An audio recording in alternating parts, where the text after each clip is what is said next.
এবারে নির্বাচন দলীয় ভিত্তিতে হচ্ছে না। তো সেই ক্ষেত্রে নির্বাচন কে করবে না করবে এটা আদালতের বিষয়, এটা নির্বাচন কমিশনের বিষয়, তারা নির্ধারণ করবে কি আইন আছে না আছে দেখে তারা সেই জিনিসটা করবে। অন্য রাজনৈতিক দল কি বললো না বললো সেটা বিষয় নয়।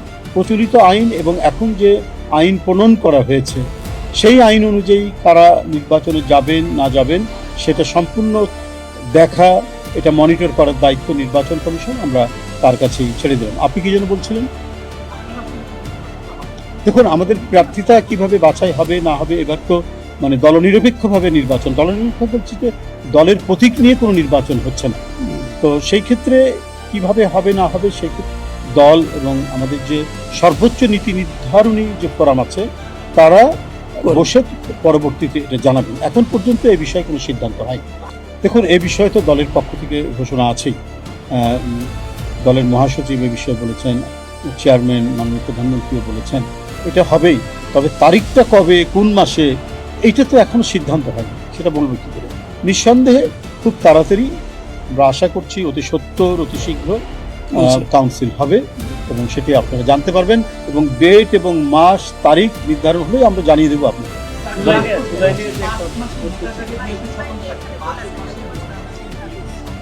আমাদের নানাবিধ সফলতা রয়েছে।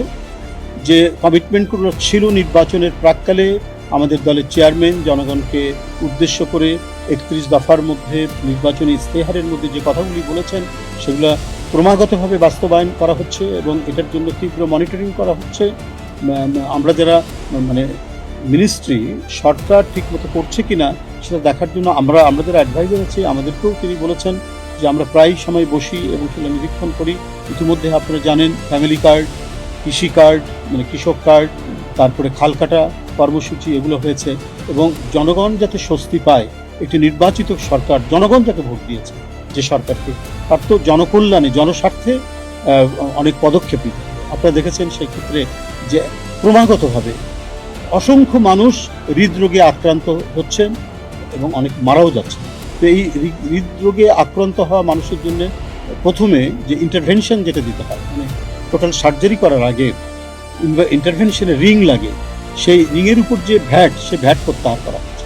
অর্থাৎ যে রিংটি কিনতে ট্যাক্স এবং ভ্যাটও আছে এগুলো হচ্ছে 10,000 টাকা বাতিল করা হচ্ছে। 10,000 টাকা পর্যন্ত কৃষি ঋণ না, আমি বলছি একটা তো তো সেটা করা হয়েছে এবং তাতে যে ধরুন 2,20,000 টাকা বা 25 বা 2.5 লক্ষ টাকার মতো লাগতো সেই জায়গায় এখন অনেক কমে যাবে, 1,20,000, 1,90,000-এর মধ্যে আপনাকে পাবেন। তারপরে আপনারা নিশ্চয়ই জানেন যে খুব দুরারোগ্য ব্যাধি, গরিব মানুষ যারা, হতদরিদ্র মানুষ যারা ওই ব্যাধির চিকিৎসা করতে পারতেন, যেমন ক্যান্সার রোগ, কিডনি রোগ, তারপরে থ্যালাসেমিয়া, তারপরে হৃদরোগ, এইটা এই হতদরিদ্র মানুষ আগে পেতে হচ্ছে 50,000 টাকা, সেটা বৃদ্ধি করে করা হয়েছে 1 লাখ টাকা এবারের মাসে, এই সরকারই করেছে।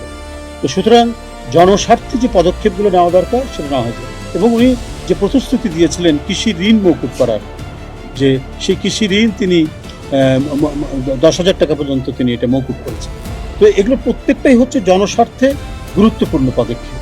যেহেতু এই সরকার জনগণের একটা অবাধ সুষ্ঠু নির্বাচনের মাধ্যমে নির্বাচিত, তাই জনস্বার্থের বিষয়গুলোকে গুরুত্ব দিচ্ছে এবং সেগুলো হচ্ছে। আর আপনি যেটা জুলাই বললেন, নিশ্চয়ই জুলাই একটি বিপ্লব এদেশে অনুষ্ঠিত হয়েছে, এটি গণতন্ত্রের জন্য, গণতন্ত্রকে শক্তিশালী করার জন্য এবং যে লড়াইটি বিএনপির নেতৃত্বে 17 বছর বিভিন্ন রাজনৈতিক দল করছিল সেটির একটি চূড়ান্ত বহিঃপ্রকাশ ঘটেছে।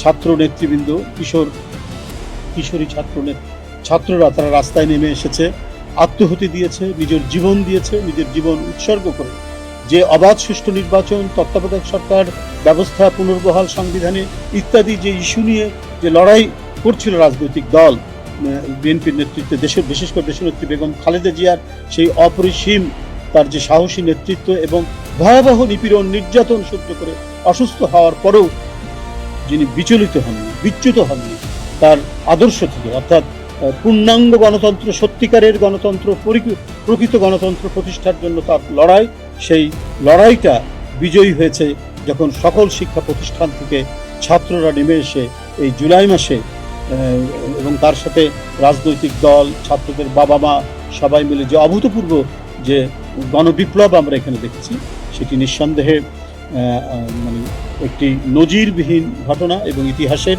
একটি উজ্জ্বল অধ্যায় হিসেবে থাকবে। আমি তো বললাম এ ব্যাপারে দল কি নেবে, নীতি নির্ধারণ করবে, সেটা এখনো মানে আলোচনা হয়নি, এ ব্যাপারে কোনো সিদ্ধান্ত হয়নি।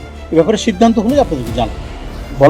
আপনারা জানেন যে আমাদের মাননীয় উপদেষ্টা এবং দলের সিনিয়র যুগ্ম মহাসচিব পূর্ণ মন্ত্রী মর্যাদায় তিনি এখন আমাদের সবকিছু বর্ণনা করলেন, আপনারা যারা জিজ্ঞেস করেছেন, এবং পলিটিক্যাল ব্যাপারে যে কথাগুলো জিজ্ঞেস করেছেন সেগুলির উত্তর দিয়েছেন তিনি।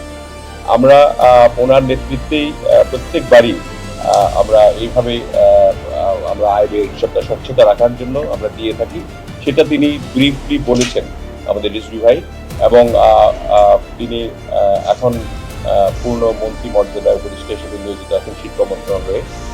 তারপরেও তিনি এই হিসাব দাখিল করার জন্য আমি কোষাধ্যক্ষ হিসেবে আমার সঙ্গে তিনি বলেছেন যে সর্বদাই আমি যে দেখব সেইভাবে বিশ্লেষণ করে যাতে আমরা জনগণের স্বার্থে জনগণের কাছে ক্লিয়ার হওয়ার জন্য যাতে আমরা সবসময় যেখানে সেটা দিই। সেই হিসাবে আমাদের 2025 পঞ্জিকা বছরে 1 জানুয়ারি 2025 থেকে 31 ডিসেম্বর পর্যন্ত আয় ব্যয় হিসাব কমিশনে আমরা জমা দিলাম আজকে। দলটির মোট আয় তিনি বলেছেন 22 কোটি 19 লক্ষ 65,182 টাকা, যা নির্বাহী কমিটির চাঁদা, বই পুস্তক বিক্রয়, প্রাথমিক সদস্য ফর্ম বিক্রয়, নমিনেশন ফর্ম বিক্রয়, বিভিন্ন ব্যক্তি বা প্রতিষ্ঠান হতে অনুদান এবং ব্যাংক হতে অর্জিত সুদ ইত্যাদি মিলে এই টাকাটি হয়েছিল। এফডিআর সুদ বলেছি।